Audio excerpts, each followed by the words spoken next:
Welcome to Newsnight tonight. And with me in this studio today is Andrew Mwenda, the old man of the clan. Yes. Yes, my name is Charles Odongtho, and welcome. Also from the Independent. From the Independent. Yes. You like titles, right? Yes. No, to mention that I'm a journalist. Okay, Andrew, last week you discussed here the anti-homosexuality bill. Yes. And Parliament passed it 2 weeks ago, before Christmas.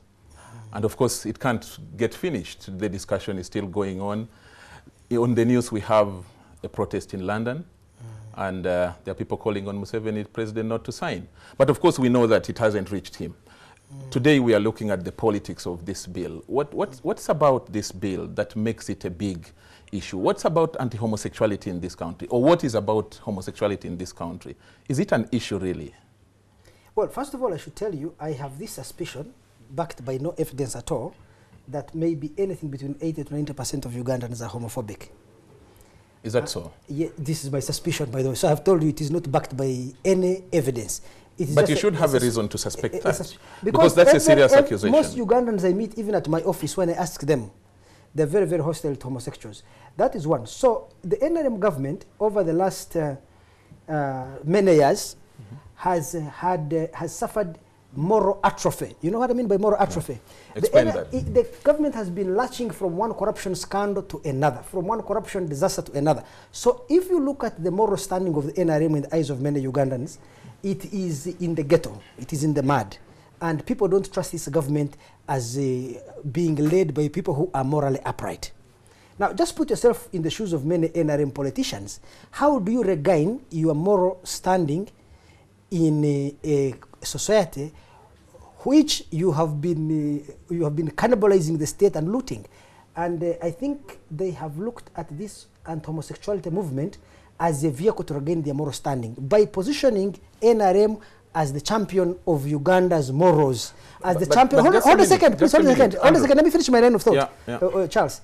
You see, by NRM positioning itself as the champion of Uganda's morality on the issue of homosexuality. NRM meaning the MPs.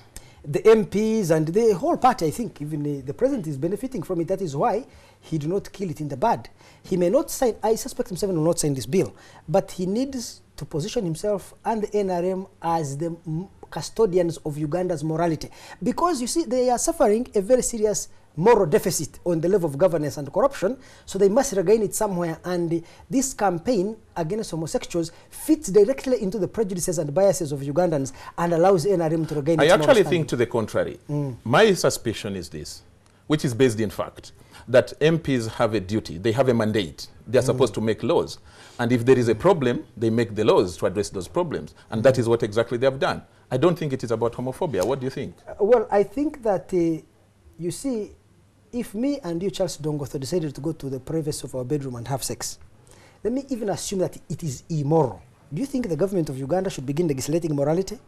If I cheat on my wife, if a young boy at campus who is not married and has sexual liaisons with 10 girls, should we pass a law condemning him to life imprisonment because he's violating our morals?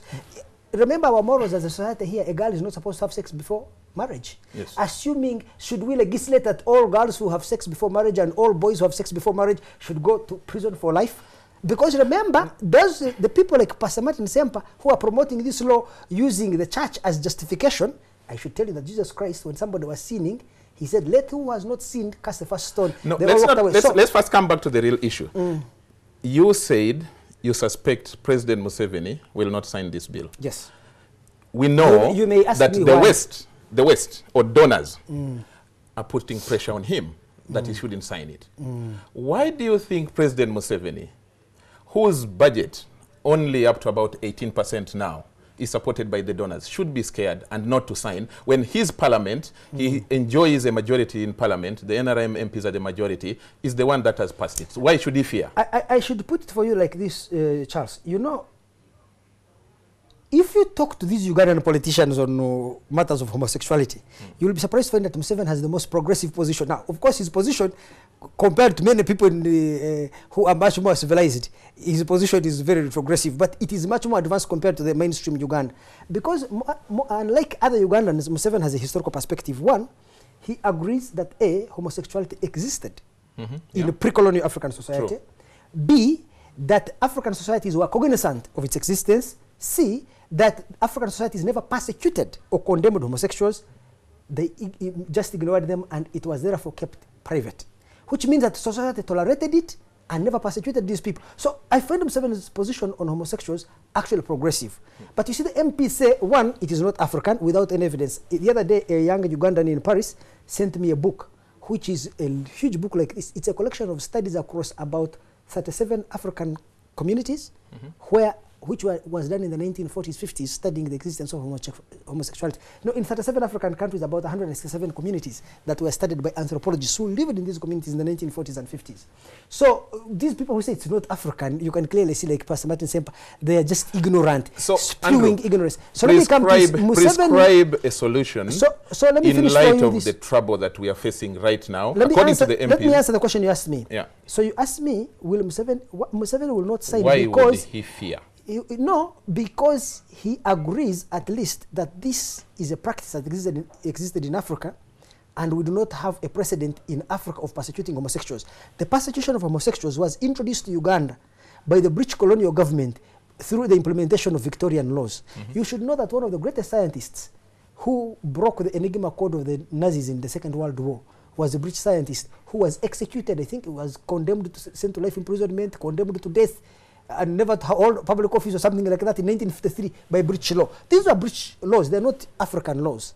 So I think that Museveni's own understanding that this practice existed here allows him to tolerate and say, no, let us not legislate. That is one. Of course, he also has international pressure, and I don't think that Museveni wants to alienate key people in the Western world, because even if they were not giving us aid, diplomatic support from the United States, from Britain, from France is very important for you. So many things Uganda may need through the UN Security Council, through our invasion now of South Sudan, through our projection of authority in Somalia, in Congo, in Central African Republic. So there are many benefits Museveni would get by being supported by the West. Remember that Western support itself consolidates his domestic legitimacy. If Obama came to visit Museveni here, all of us would say, if Obama says Museveni is a good president, then it means there must be something good about him. So many African leaders let's look quickly at the politics of the issue also.